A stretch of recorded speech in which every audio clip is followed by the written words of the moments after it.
សួស្តីបងប្អូនអរគ្នាបាទថ្ងៃនេះជួយជាមួយនឹងបានជរីទៀតហើយតាក់ទងជាមួយនឹងការដំណើរទានព្រះវស្សានៅក្នុងវត្តបទុមសាគរហើយវត្តចាស់នៅឃុំកោះសាច់ចន្ទរាស្រុកស្អាងខេត្តកណ្ដាលនៅថ្ងៃទី15ខែ6ឆ្នាំ2025យើងនេះបាទអញ្ចឹងយើងទទួលបានអាសនាទាំងអស់គ្នាទី10ហើយចំពោះថ្ងៃទី18យើងទៅដង្ហែទានព្រះវស្សានៅខាងកោះធំបាទខាងទួលលិចកោះធំតោះយើងទៅតាមដានបងប្អូនគ្នានៅការដង្ហែទានព្រះវស្សានៅវត្តបទុមសាគរ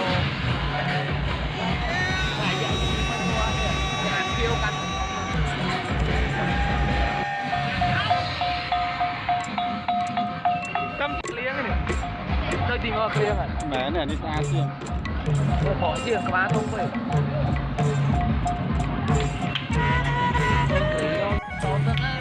Chuyện lột. Này còn cứ. Còn cứ. Đạp anh chơi này.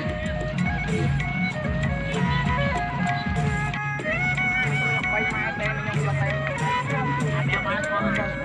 Chơi khó đấy à? Anh là bỏ cho chơi khó đó. Cái mới được lên thứ này. À, đã đi vô bạn. Tí cái nào một cái nè.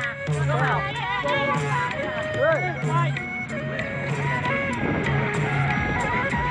Trăm hộp. Hộp. Áo. Đây mà to nữa.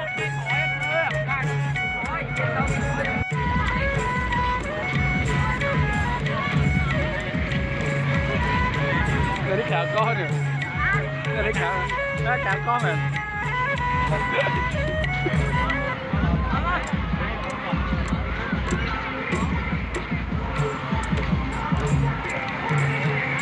Không phải nha.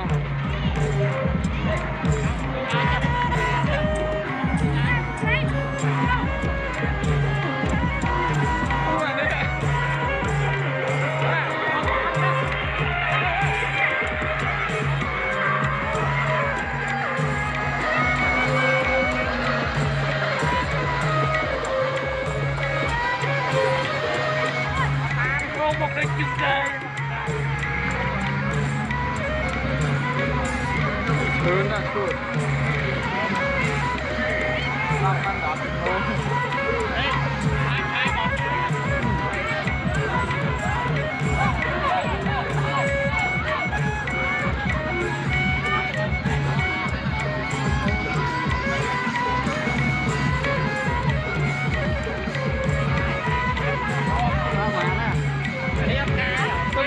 Không muốn rồi, ăn muối là cho liền dưới đấy.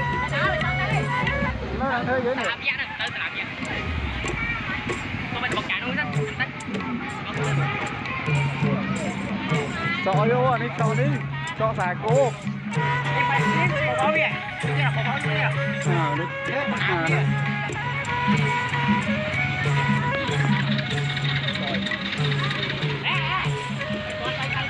Ủa, nó cay ăn. Vì nó cá á đó nè. Vì nó cá á đó nè. Vì nó mì xong ở cái mì cái nó không? Làm lý sáng đi. Hả? Để cho bốt đưa môn. Ui, giờ muốn đó nè. Vậy mì nụ, mì lý sáng đúng không? Chắc đâu thủng rồi. Cái con này là hai quả tè rồi. Quả tè. Kìa tôi qua cả đá rồi. Nè, cua mà.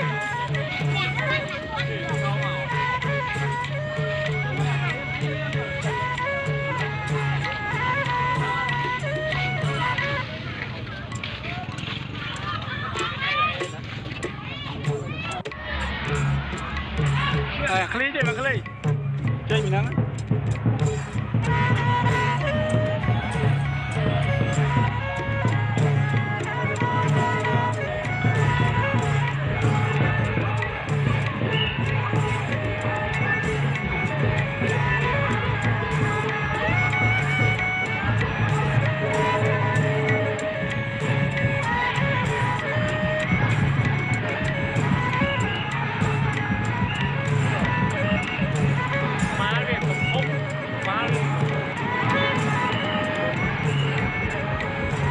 Mà lúc tôi để vào một tươi.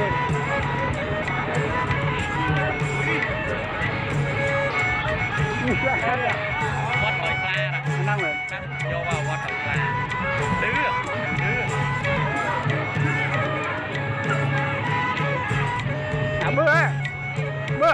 anh tới đa rồi ngày con đi tới đa rồi tới thì chẳng tới việc nia chứ không luôn cho một ăn có thì xong lấy đi không ai buổi không nghe dia jual yang jai mau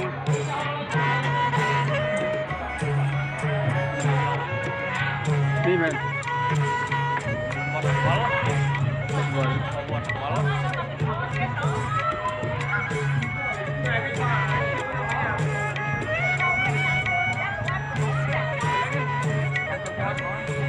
chăm tay bó đó